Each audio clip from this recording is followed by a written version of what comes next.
to the Riptide. I wanna hear you in the dark. I wanna be your left hand man. Hello, everybody, and welcome back to the Podcast Boys. I'm one of your hosts, Connor Nielsen, and joining me, as always, on his very own channel is the Comics Kid 2099. How are you doing, Comics Kid? I'm doing very well. Connor, how are you doing?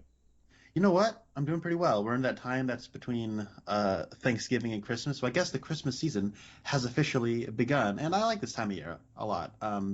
So, doing well. How about you? And what are we talking about today? We are talking about an episode of the TV series Riptide from the mid-'80s. This episode has the actress Frances Bay in it.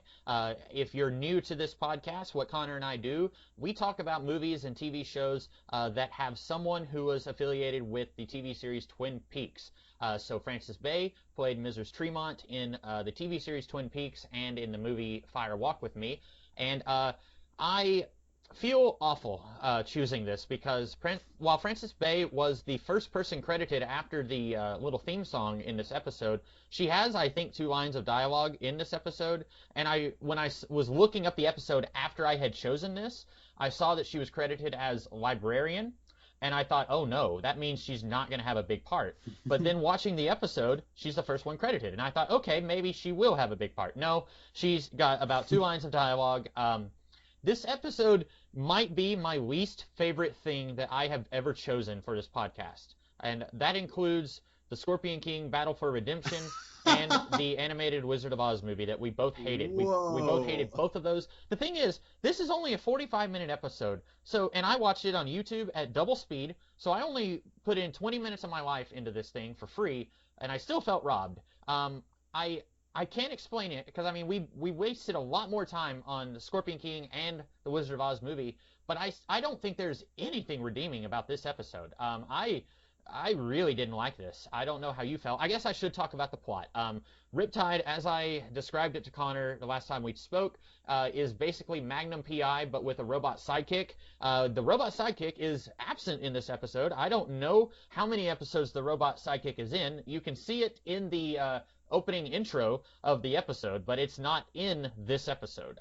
Years ago, I had watched the pilot episode of this series, and the robot is in that episode, and watching the pilot a few years ago, I remember enjoying that. I remember thinking, I know I'm kind of going all over the place, I'll get back on track in a minute, but I remember thinking like, okay, this is a show I had never heard of before. I somehow stumbled on the pilot episode, was on YouTube, so I watched it, and I thought this has heavy Magnum P.I. vibes.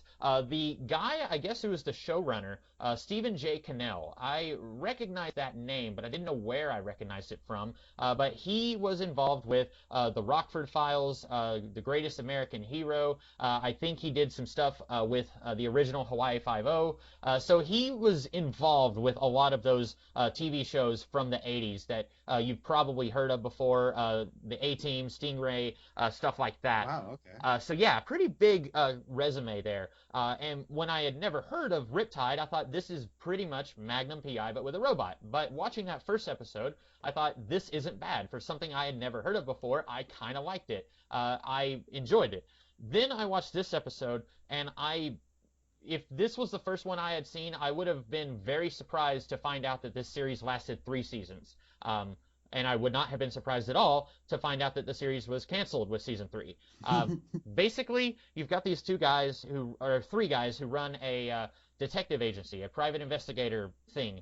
And one of them has a sort of girlfriend that they met before in another episode, and she is looking into a possible lost Shakespeare document, like a play that Shakespeare wrote that's been missing for, 400 years. And everyone in this episode is looking for this lost Shakespeare play, and then hilarity ensues. And that's the closest I'm going to be able to get to explaining the plot of this episode. Connor, I apologize. What did you think of this episode? Well, I did not dislike it as much as you did, but I also did not like it. So I started watching this episode last night, and then after about 10 minutes, after about 6 minutes, I was just too tired, and I thought, I'll watch this in the morning. And then I woke up earlier this morning, and I started it again, and then I fell asleep while I was watching it. And then I woke up and realized I needed to do some errands, and so I had to go run some errands. And then when I came back, I sat down and I watched it, and I started it over again, and then I was sitting there, and for another like 5 to 10 minutes, I was watching it, and I was like dozing off to sleep. And so I did something. I pulled a comics kid, which I never do. I didn't watch this at 2 times speed, but I watched it at 1.5 times speed. And then it sort of had the pacing and rhythm of like a normal TV show or movie. And so I was able to stay with it. And then at a couple points, I did make it 2 times speed.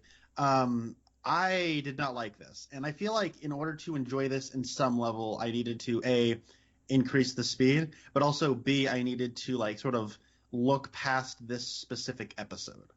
I think that this particular episode is probably like a novelty episode. It's got like a lost Shakespeare play bent to it, and it also has like if the Riptide private investigators, if it's 3 of them, this is very much slanted in one person's direction. So it's like this probably is not a very good sample for this show. Right. I would agree with that. Yeah. And it also has like a wacky guest star that's probably like a fan favorite character from a prior season, or maybe not. I can't imagine anybody liking this character. It's probably like the people on the set liked working with this actress, so they said, "Hey, we'll have you have an episode in the next season." And maybe like the idea was this would be like the ongoing will they won't they of Rick Moranis and not Sally Field. So I don't know. I thought that he doesn't look like Rick Moranis. He looks like somebody. He looks like Justin Long. That's what I mean. Yeah. Like Justin Long. Throw some glasses on Sally Justin Field. Long, and he looks exactly like that guy. Yeah. Yeah. So, I don't know. I was not crazy about this. I was mostly bored. And when I wasn't bored, I would be mildly annoyed. Maybe a little bit more than mildly, but I think the problem here is tone more than anything. It wants to have like sequences of like that are kind of suspenseful and intriguing, but it also is really goofy. And I don't really, I feel like the goofy, like I am not above goofiness. I actually kind of like things when they're kind of silly and goofy. Like you and I love the movie The People Under the Stairs. That's a really kind of silly movie, but it's awesome. This thing is, I don't know, like the sequences, like the goofiness is annoying because I feel like its kind of silliness just sort of doesn't take anything seriously. And so when it does ask me to take scenes seriously, like, oh, these people could get hurt, I'm like, I don't know. This is the kind of show, like this is the kind of episode, I should say, where there's like a guy who just loves killing people, like he's a cartoon character. And so it's like whenever there are dead bodies, the lady will react by like huffing and puffing into like a paper bag.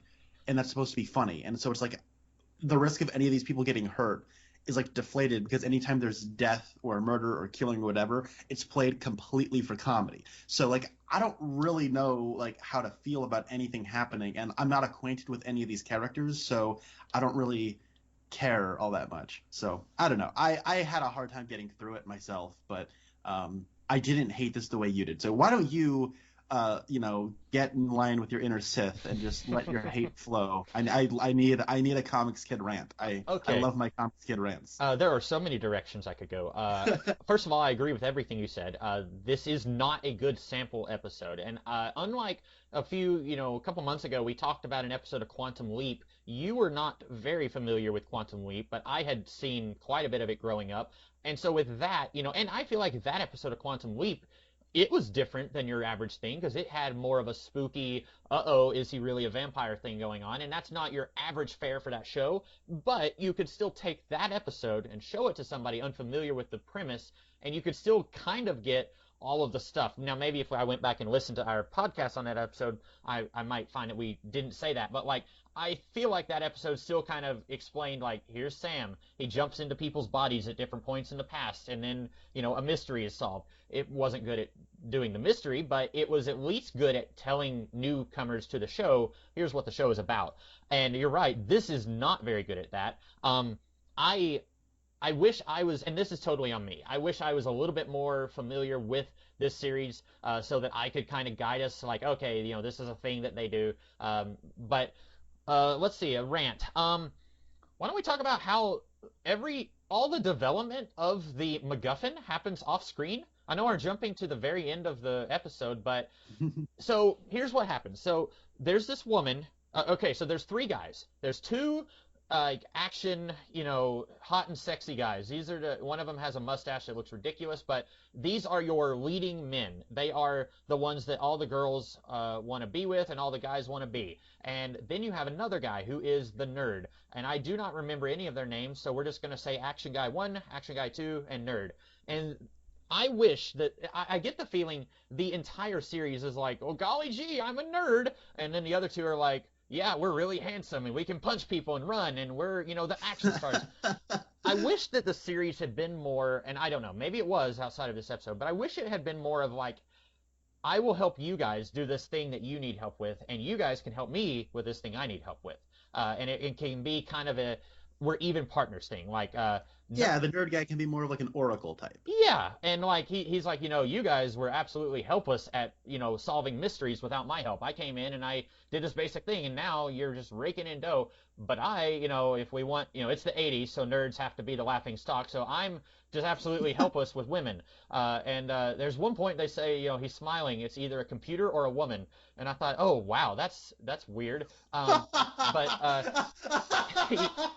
like, he's the whole time. It's like I like her, but like, is it a friend like, or does she like me? And like, I wish that like the nerd could have been better with women and not be the laughing stock, or I wish this could be a thing where it's like he's not just this dweeb throughout the entire episode. I wish there was like, there is one moment where they find the Shakespeare document in a clock and he figures out, oh hey, it's in the clock because the clock isn't working and you just said something about time. So he does find something. So he's not completely useless, but I really feel like you could take him out of this episode and almost the episode would basically be the same. And I wish there was more of an even tilt of like, he's good at some things and they're good at some things and they're bad at some things, but he compensates. I feel like he's the only one who does actually anything in this episode. When I said like this episode is more slanted towards one of the three characters, it is the nerd guy. Mm-hmm. I'm just going to call him Justin Long. And so the Justin Long character is the one who sort of gets the case because he's got a crush on Not Sally Field. And the information we get at the beginning is that Not Sally Field has talked to sent Justin Long a message saying that like she needs like she has a case for them. Mm-hmm. And she is an FBI. She works for the FBI. And it's said that in a past adventure that they went on, which I guess was last season, she ended up using their services to try to get a promotion. Mm-hmm. And I guess the two of them had hit it off in this previous episode. But the other two guys, Action Man 1 and Action Man 2. By the way, Action Man 2 looks like swole Bob Saget. Bob Saget had like a receding hairline. Yeah. So, and no glasses because he's Action Guy 2. He doesn't wear glasses.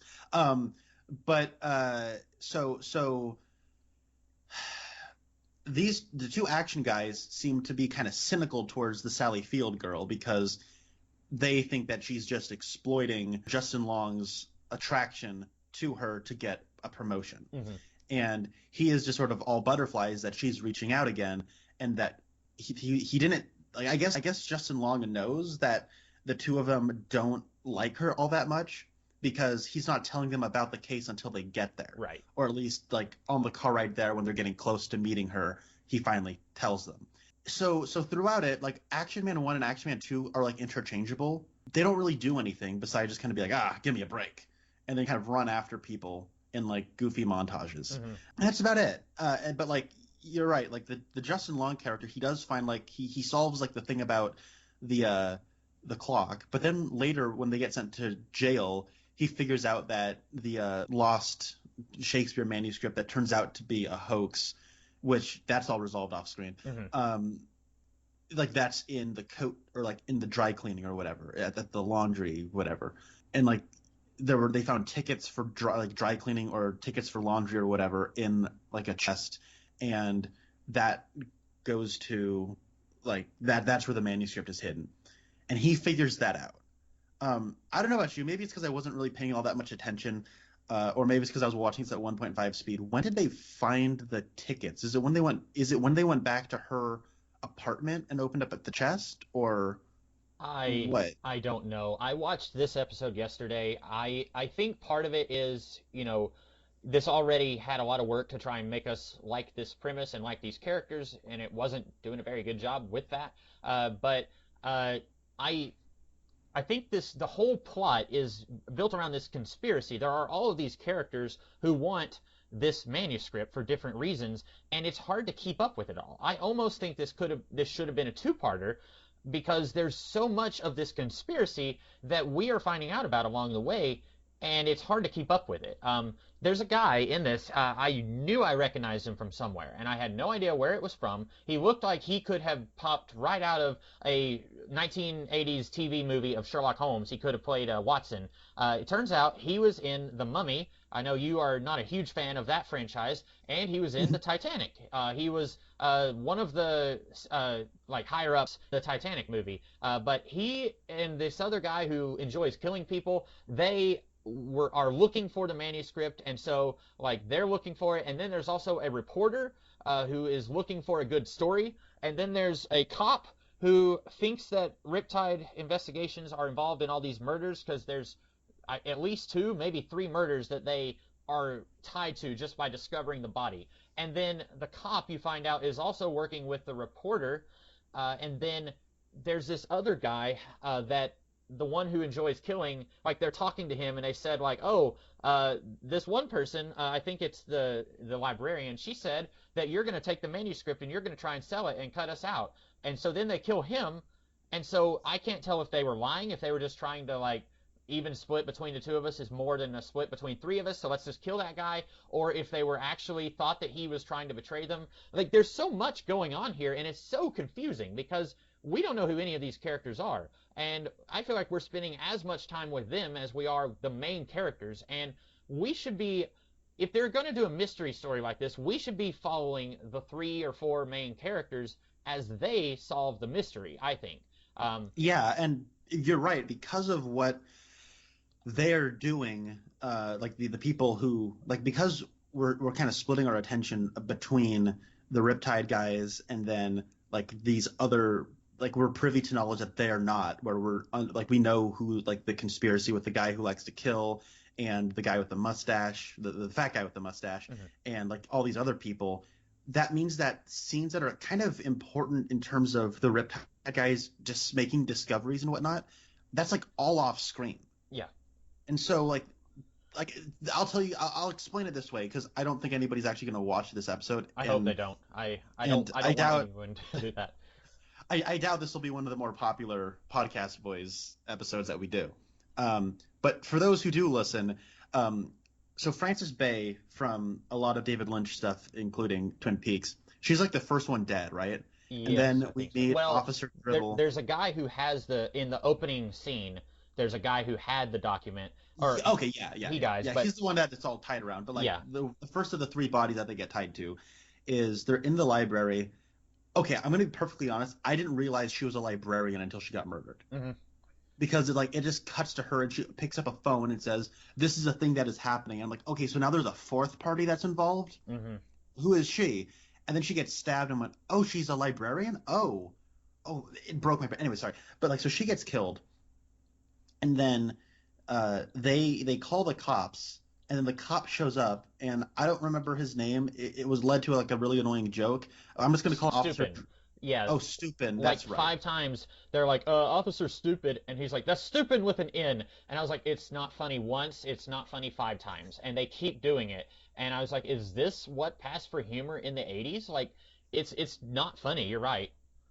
I'm just gonna call him Officer Dribble because I like Top Cat. So Officer Dribble shows up and he's like wagging his keys around, and he like shows up in like a couple of scenes, but then you don't have a scene where they get arrested. Like they show up to the coroner who had done the autopsy on the professor who died in the opening scene, and they show up to see the coroner because he's a lead, and the coroner is dead, and they go, "Yuck, yuck, another dead body," and then it cuts to credits, and then it fades back in, and they're in prison. or they're in jail, I should say. Mm-hmm. It's like we miss, like, them getting arrested is kind of, I would think, an important scene where something is happening, right? Yeah. Did Officer Dribble catch up with them? I thought they lost him on the road. You know what I mean? Like, that's confusing to me. The killer guy, he's across the street when they leave, right? I don't know. Like, it was, all of this was just sort of a mess to me. And I guess let's break down the plot a little bit, okay? If we can. Yeah, let's try. So I will say that the episode it could have been worse. All right. So I don't know. Have you ever watched Perry Mason or Matlock? No. During the summers, I would always go over to my grandparents' side of our duplex, and I would watch Perry Mason and Matlock with my grandparents. And the worst episodes of these, like, do you know the basic premise of Perry Mason or Matlock? I know Perry Mason was a lawyer. That's about all I know. Yeah. And Matlock's the same thing, but with Andy Griffith. Okay. So, and Raymond Burr from Rear Window and Godzilla, King of the Monsters, plays Perry Mason. And so, like, basically they're lawyers, and they get a case, and they try to figure out what happens, and then it ends with them solving the case in a big dramatic scene in court, right? And then at the end of both of these shows, at the end of both of these shows, Perry Mason and Matlock will sit down with their supporting cast and say, "Here's how I knew how it was done." The worst episodes of both of these shows came later in their runs, where the opening scene, you would see the person do the crime, Mm-hmm. and then you would have Perry Mason or Matlock come in, and they would try to figure it out. And the reason these sucked is because you already knew what happened. Yeah. And it's, like, completely pointless, and I hated those episodes. Did you ever watch Monk? I did not. I know Okay. that's Tony Shalhoub, right? Yeah, I watched the first couple of seasons of Monk when it was on the air, and they did that a lot in the early seasons anyway, where we would see someone die, and then Monk would have to figure out how it happened. Like, he pretty much knew he got a bad vibe, and I hated those too, because, like you said, we already know, and generally they're called whodunits, not howdunnits. Like, we want to see who done it, and we want to figure out how did the detective figure this out. So yeah, I'm totally on board with you there. I guess this. And what I was ahead. worried about with this was that we would see this professor guy get killed, and then they would need to come on in and figure out who killed him. Mm-hmm. And it didn't turn out to be that. It's more of like a conspiracy, wacky shenanigans plot. Not a good one, but at the very least it wasn't, man, who killed this professor? Mm-hmm. And then it couldn't have been this other guy. So the plot is, at the clear beginning, a professor goes back to his college, or his office at the college, and I'm assuming one of his grad students is there. He looks like a student, right? He looks younger than the professor, yeah. Yeah, he looks like mid-20s age. So I'm gonna guess he's like a grad student of some kind. And so he is at the professor's office, and he's making photocopies of what we later know to be what is thought to be the lost Shakespeare play. Mm-hmm. that the professor has found. And then the professor shows up, finds out that the student has been doing this, and then the student kills him. And then we get so what has now happened, then the next scene is the guy, the Riptide guys. And then what we find out next is that Sally Field was on vacation someplace because they were selling, there was an estate sale on the professor's items.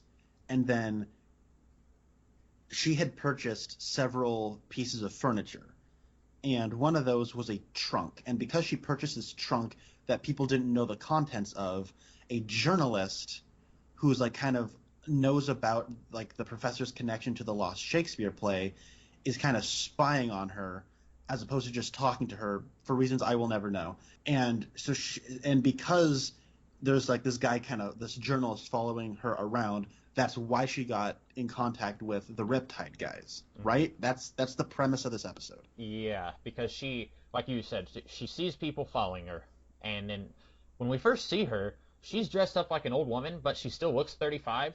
Like, I have never seen someone who looks less like an elderly person in my life.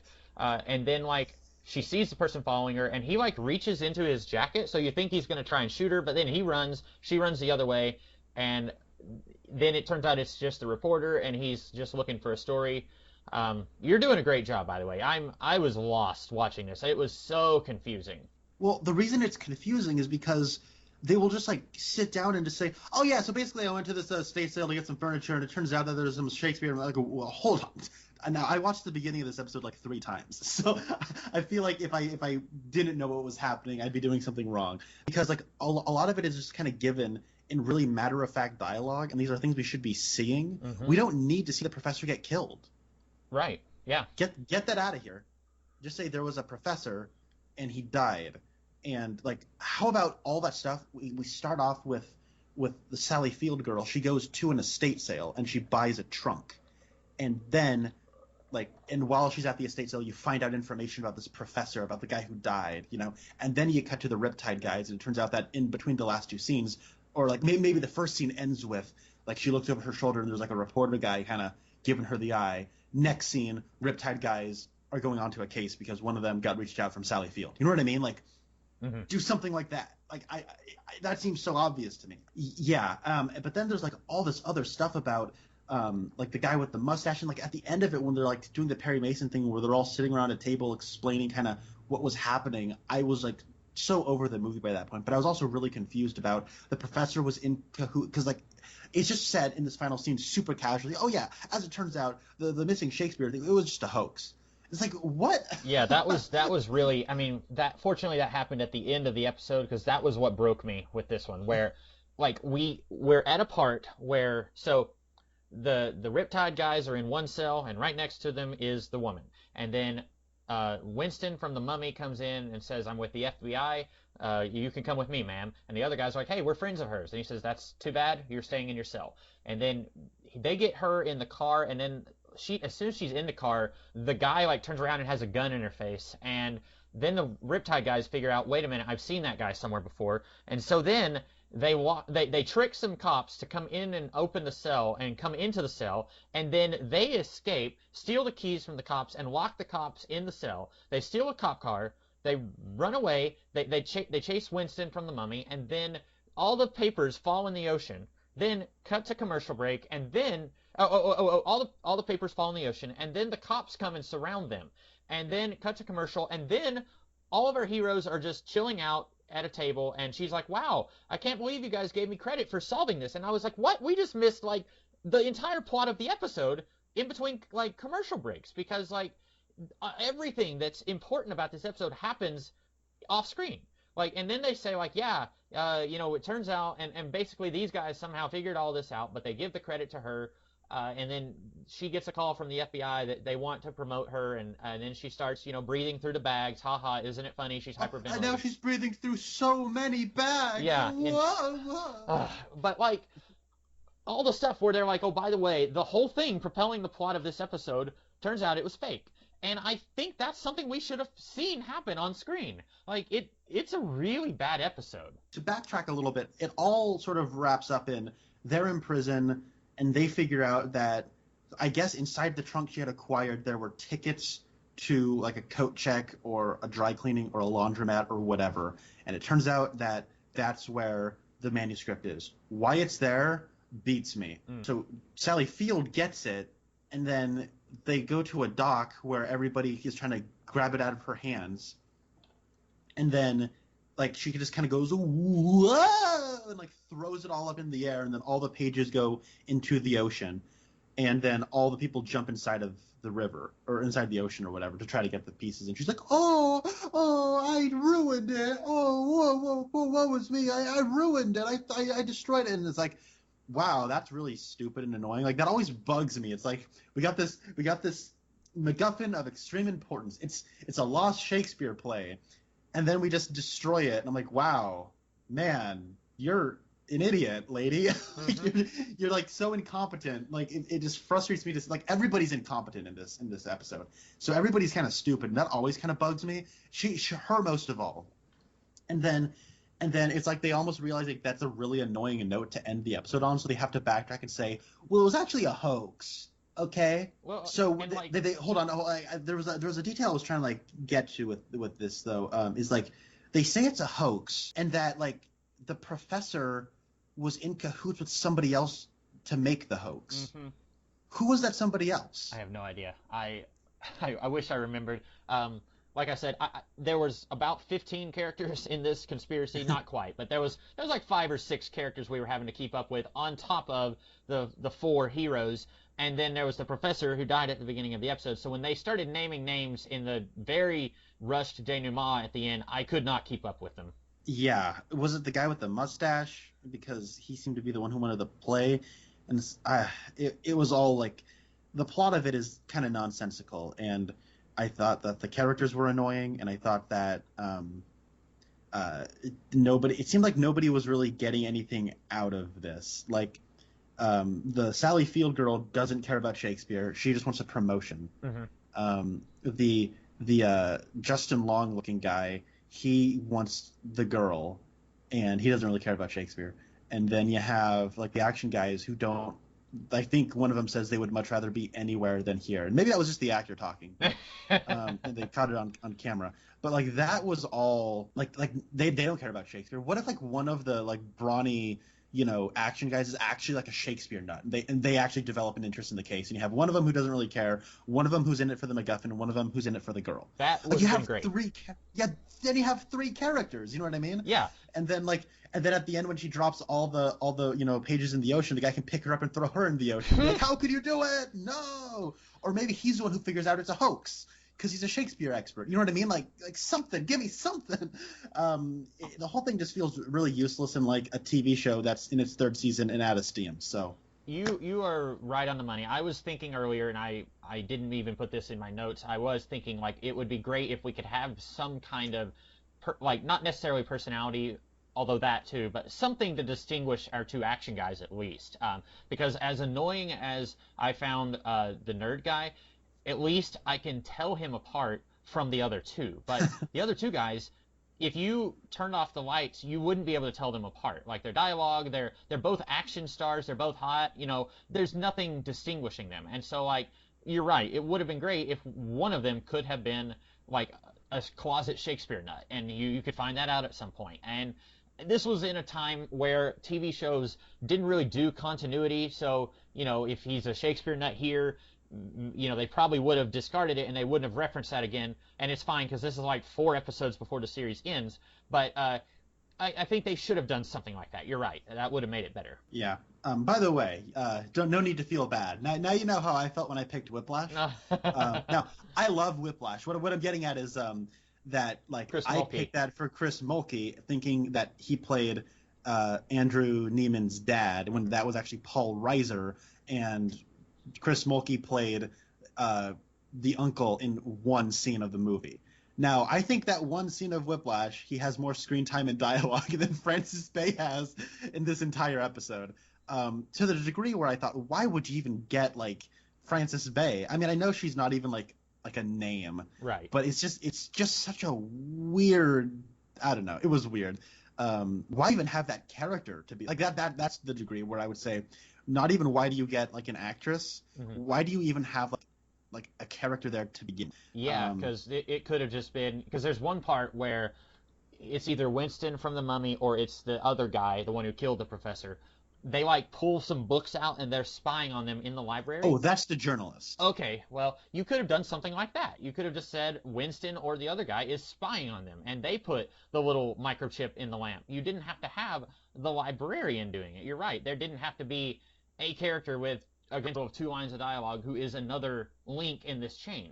I am curious, when did she kind of become a known character actress? Because like it looks like her career started like in the mid 70s, but we know her, as a David Lynch go-to person. But I was just curious when she was like someone people would say, hey, that's that one person I saw in that one show.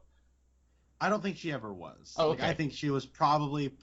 This is complete conjecture on my part. Like I don't. If I had to take a guess, I would say she was probably like a stage actress. Okay. And then she like got some work in like a couple of like TV shows, and David Lynch likes to stay with the actress he has, and he probably liked her face and was like, hey, she's got a unique face, I want to put her in some movies. I was just looking, and she was only in 1 episode of Twin Peaks, but I could have swore she was in like 3. I remembered her having a pretty big presence, but I guess it was just 1 episode and in Fire Walk with Me.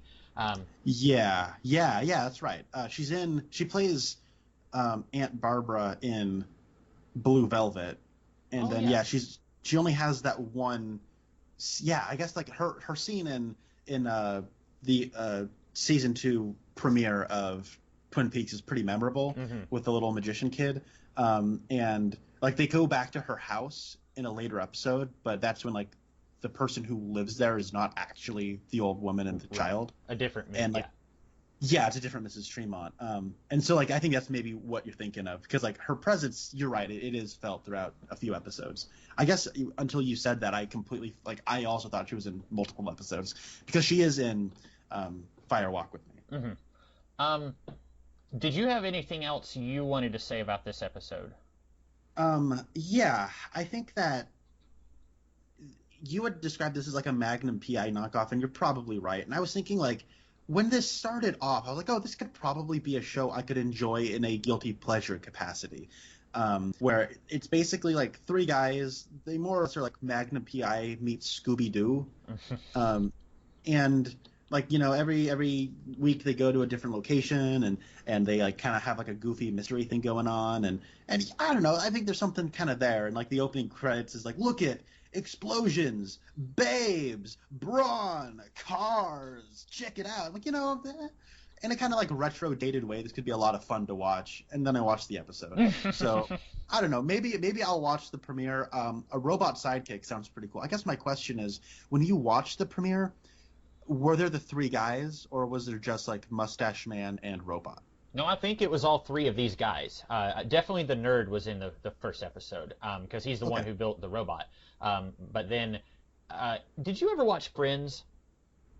I watched it mostly when I was growing up. Okay, there was an episode of Friends where Joey was on a new like grim and gritty cop show, but it was called Mac and Cheese was like it stood for something, and it was Joey was a police officer and he had a robot sidekick named Cheese.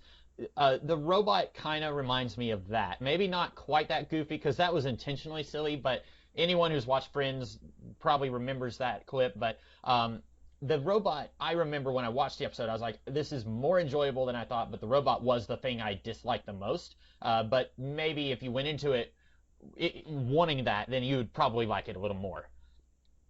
Yeah, that's a good point. Uh, The thing I remember most about Friends is that I watched the finale, and when the finale aired, one of the commercials that played in between that played in the breaks was actually the first trailer for Spider-Man 2. oh, okay. And I remember thinking, "Oh my God, that movie looks amazing!" That's what I remember the most about Friends. That's funny to me because I didn't discover Friends until probably I was already in college, and I watched Spider-Man 2 shortly after it came out, and so like that really dates the show for me in a weird way. Yeah, Spider-Man 2 is great though. Yeah. That's one of those things where, oh man, yeah, that isn't it crazy that a show was that big, Hmm. to where you could like premiere a trailer for like a blockbuster movie with the finale of a show. Absolutely. Like that's crazy. Like that doesn't happen anymore. And that's not me like lamenting or anything. Just the world is a different place than it was even in 2004. Hmm. I guess I got nothing else. This was bad.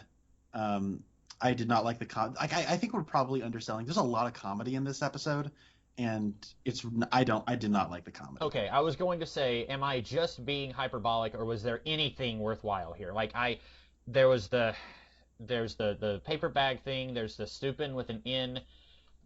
I'm trying to think, and I honestly cannot think of anything that I laughed at even once. I did not laugh at all. Okay. Like, how did you feel about the silly like montage that felt like it was trying to be a live action Scooby Doo like chase scene where they're in a park and the reporter guy is trying to escape and then the action guys are like looking around for him? Yeah. I didn't just love that either.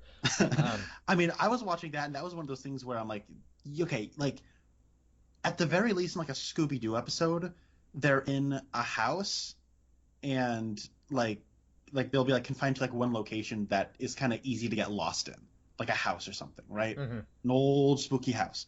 They're in like a wide open park, and this is like a supposedly professional reporter, these are supposedly professional private investigators, and like they're like they're incompetent. Like it's really frustrating to watch grown adults do this in a live action show. For me, it was anyways. Yeah. Yeah. when it's more believable of Scooby-Doo not being able to nab um, a ghost costume, a person in a ghost costume for like a couple of minutes, Hmm. like you done screwed up. Yeah.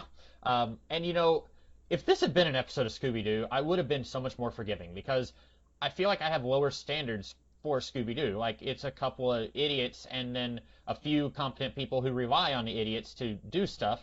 And so it's like you don't expect them to, actually solve a mystery. You expect them to mess it up and, something crazy is going to happen. But with this, I mean, having only seen one episode over 5 years ago, probably more than that, I was thinking, well, maybe this will be okay. Nope, no, it wasn't. Um, Well, I don't think this is the worst thing we've watched. okay, I might be And overselling it. If I went back to that Wizard of Oz movie and the Scorpion King, I might redact my statement. But just hot off of I also this, know you hated Titanic as well. I So, did, but I can't in good conscience, like everyone else loves Titanic, and so I can't in good conscience say that's the worst thing we've talked about. I hated it, but it wasn't something that you know what I'm saying? There's a difference in yeah, something like you can't imagine anyone else getting any value out of this either. right, and other people will at least get value out of Titanic. And maybe a 4-year-old would get value out of like Dorothy's Return to Oz or something. Like Dorothy's Return to Neverland, whatever it was called. Yeah. I don't know. But like it's like I can imagine like a 4-year-old. Like I cannot imagine a 4-year-old watching this. Yeah, no. This is something if you're folding laundry, if you're painting your living room and you just want some noise in the background, this is fine. That's about the most I can say this adds to anything. Okay. So what we have come to the part of the podcast where Connor will tell me what we are going to talk about next time. Connor, what is your choice? Well, I recently watched a movie that I thought was really good, but I also figured it was a movie you probably wouldn't like, but I'm going to pick it anyway. Because consider this my Christmas gift. The only way to watch this for free is with an HBO Max subscription. And when I went to Best Buy today, it came with a free 2-week HBO Max subscription that I'm going to give to you. Oh. So accept it, enjoy it. It'll be 2 weeks of a pretty good selection of stuff. I already went to Best Buy earlier this week, so I already have my 2-week subscription, and now I have an extra one burning a hole in my pocket. So I'm going to give it to you, Comics Kid. Oh, thank you. And we have never selected anything with Frances Bay before. Today, I believe, right? Before today, I don't think we had, no. But we never picked something specifically for her. I don't believe we have specifically picked anything for Heather Graham either. No, I don't. She was kind of a pretty big sensation throughout the 90s and 2000s because she is a very, very attractive woman. Mm-hmm. Now, she did appear in what I have been kind of hedging my bets as like the worst thing I could possibly pick. It has a 0% Rotten Tomatoes, but I'm not going to do that just yet. I'm going to pick the 1997 Paul Thomas Anderson film Boogie Nights. Okay. Have you heard of this movie? I've heard of it. I don't know what it's about. Or well, Okay. It has something to do with the porn industry, right? It is about the 1970s porn scene Okay. in LA, which I understand how that might come across. But this is a Paul Thomas Anderson movie. He's kind of a revered filmmaker. He made like Magnolia, There Will Be Blood. Recently, he made Phantom Thread and Inherent Vice. He's kind of a pretty big deal, and this was his second feature film. He made this when he was only 26 years old. If you ever want to feel inadequate, and it stars. Get ready for this. Mark Wahlberg, Julianne Moore, Burt Reynolds, Don Cheadle, John C. Reilly, William H. Macy, Thomas Jane, Philip Seymour Hoffman, Luis Guzman, Alfred Molina. Robert Downey Sr. has a cameo. And, of course, I'm picking it for her, Heather Graham. So it's got a stacked cast, if ever there was one. And it has a groovy soundtrack, and it is about a very, I guess, taboo subject. But I will say this much. It is a film about the 70s porn industry that my mom loves. So take that for what you will. I will say I probably inherited my love of kind of like offbeat, kind of weirder, artsy stuff from my mom. She hasn't, like, I think I've said this before, like, my mom was like a cheerleader in high school. She was like Miss Popular. Mm-hmm. And so, like, but she has like her tastes in like movies and stuff is not what you would expect from a girl who grew up like that.